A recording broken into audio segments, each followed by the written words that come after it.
You killed my father. And I'm a Viking prince, and I won't put up with that.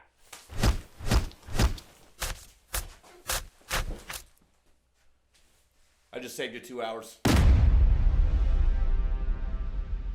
Welcome back, all you film buffs, you movie lovers, you breadheads. It's time for another Breadsticks take. And today, I've got a good one for you. The Northman.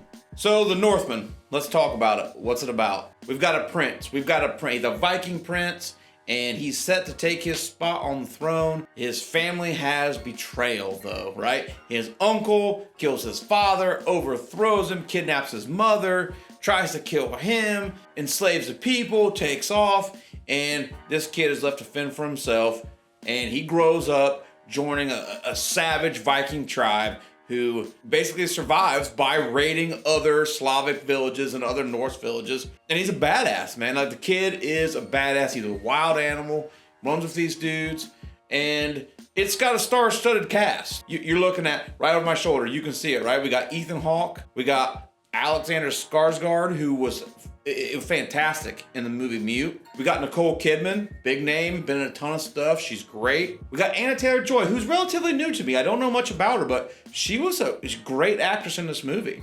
We've also got Willem Dafoe. Needs no introduction. Dude's been in a ton of stuff. He's a killer actor. And we even got Hafthor Bjornsson, okay? If you're not familiar with like the World Strongman competition, Hafthor Bjornsson, he's one of the strongest men in the world. Huge. He's a monster. He's in a movie. He does a good job. I got nothing negative to say about these actors, okay? And they came out and they put on a performance. And they were good. They were all good. And I'm really becoming a fan of Alexander Skarsgård and his work.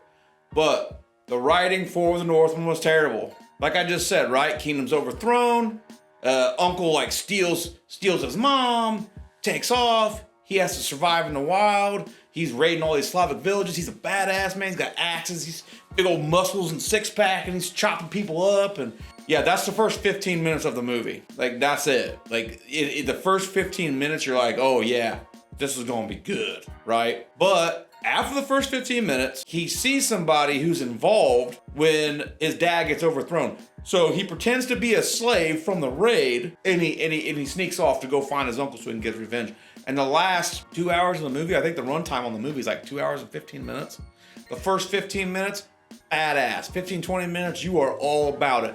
The last 2 hours of the movie, he's pretending to be a slave, and he's sneaking around, and he hooks up with this seeress who's played by Anya Taylor-Joy. And, she's like knows things because she's a seeress and stuff, and trying to help him with his vengeance, hoping that he'll get her out of the, rescue her from the slavery. And it's just, man, it's boring. Like, I don't even know what else to say. It's boring. And it was going to be boring because the critics loved it. Whenever a professional movie critic tells you a movie's great, it's not going to be great. It's just not going to be. And when the critics were ranting and raving about this movie, like how awesome it was and how authentic it was, and like the background and the scenes and the actors, and I thought, it's going to be terrible. I went into the movie hoping for the best because I love these actors. I love a good Viking movie, a good Viking series, but wow, it was so boring. There was so much potential here, man. It started out strong. You've got a kingdom overthrown. You've got a Viking prince on the run.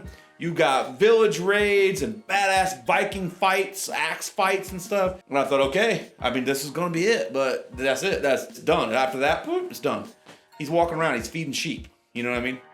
He's feeding sheep, and he's, carrying logs and shit. I don't even know. It's terrible. It's just awful. And in the background, they're like, oh, it's so realistic. Man, it was so bleak and boring and bland. I don't know.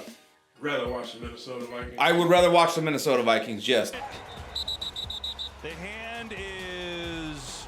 That would be more entertaining to watch the Minnesota Vikings play than to actually watch this Viking story. It was awful. You know what the movie's about. You know who's in it. And I'm not putting these actors down because I'm going to tell you right now, they did the best with what they had, okay? The script was awful. The writing was terrible. Whoever thought to take all this talent and then have them act in the most boring way possible? You succeeded, bro. You succeeded. You took all that talent and you just wasted it. It was awful. This is the part you all wait for, is the actual Breadstick rating, and here it is. I'm gonna give you 1.2 breadsticks. Okay? We're gonna do a decimal here, 1.2. I'm gonna give it 1 full breadstick for the actors. They were great. They did the best with what they had.